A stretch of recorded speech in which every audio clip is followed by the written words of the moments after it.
Hey, so today I've got a MacBook power cable and a charger, and it's gone bad. It no longer charges the MacBook. So I went online and I picked up a new cable, and I thought I'd make a quick video and show you how you can fix your MacBook charger. So you have to excuse my workbench here. It's kind of a mess, usually is. So what you want to do when you get this is, these are all made in China and they're real cheap, and you want to confirm that it is actually working before you go through the trouble of installing it. So you, one thing you can do is just get a multimeter and put it on continuity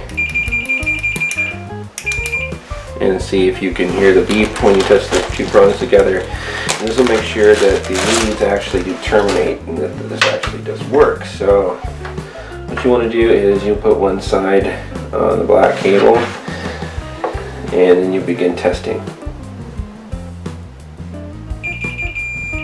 Okay, so I'm getting continuity on this black cable. Now I'm going to try the white cable. So I'm getting continuity on both sides. That means this thing is good. Under normal circumstances, you might be worried about there being a little bit of charge left over in the capacitors in one of these. This, however, has been unplugged for quite some time. I know it doesn't work, so I'm not too. So you're going to have to break it apart, basically. You may have the power cable attached, or you may have this little guy here. You're going to have to remove that, and basically you're going to have to pry this apart.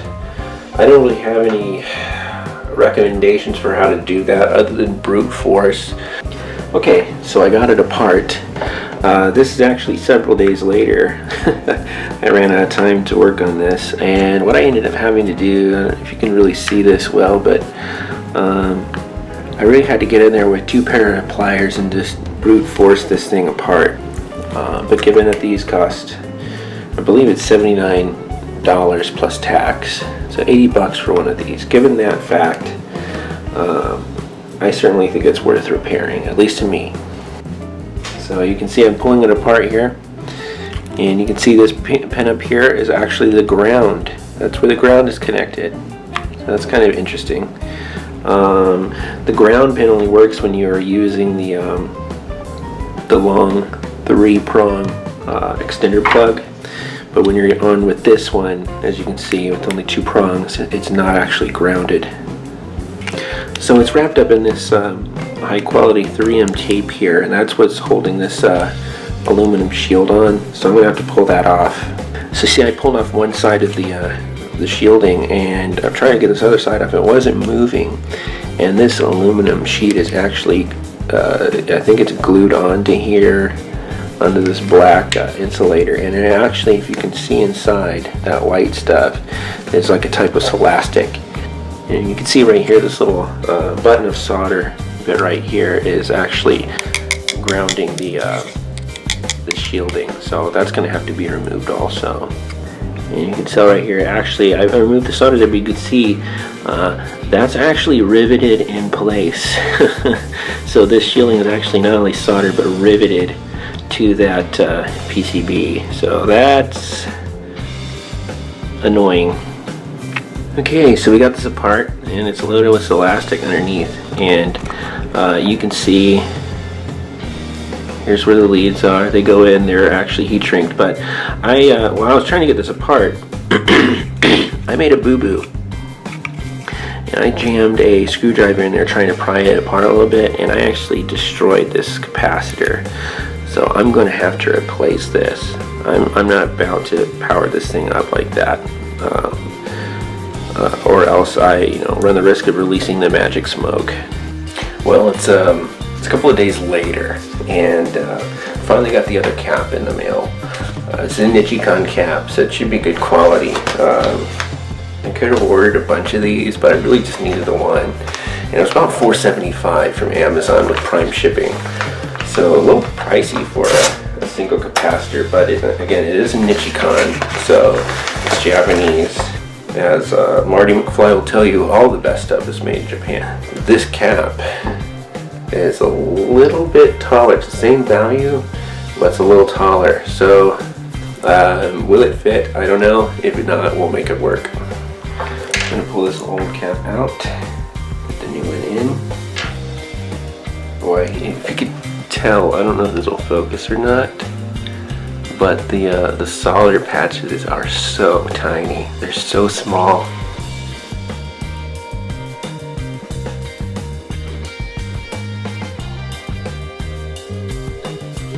Well, we can see this real well or not, but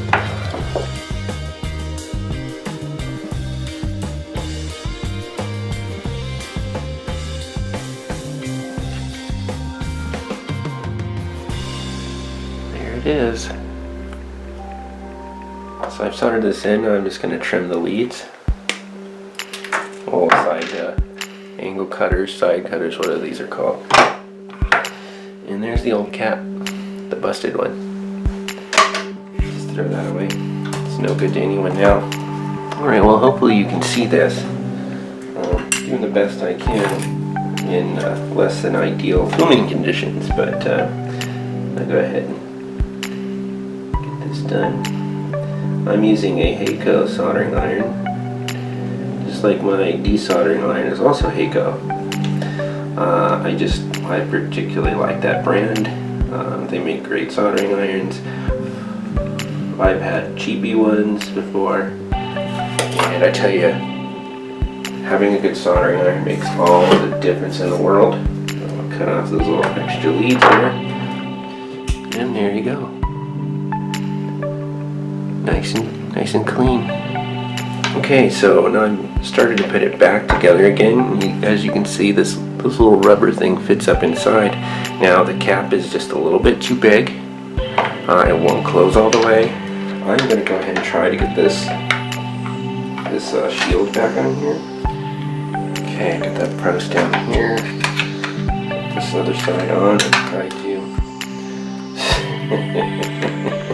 Well,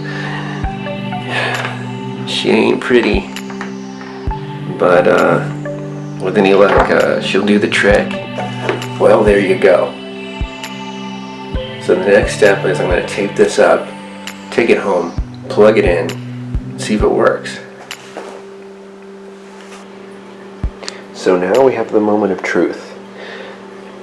I've got the supposedly repaired charger. I'm going to plug it in. No weird noises, no burning smell, no explosions.